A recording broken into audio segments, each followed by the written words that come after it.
Hi guys, welcome back to Love Cooking with Tokka. If you are new here, please like, subscribe and do all of the right things in helping my channel grow. Today I am making a side dish. It is sweet potato mash.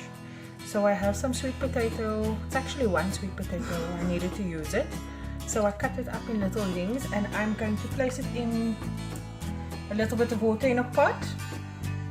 And then I'll add in salt to taste. And I'm going to put it on my stove and cook it on high.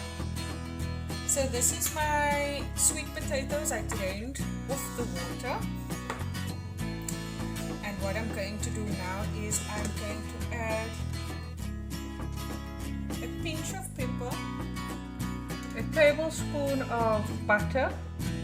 Then I'm going to grate some fresh nutmeg just to give it a nutty taste, like that.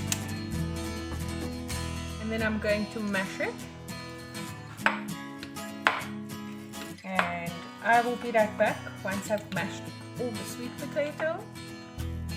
So I've mashed the sweet potato, and at this point, if you need to add more salt, you can do that. So I'm just adding a little bit more salt.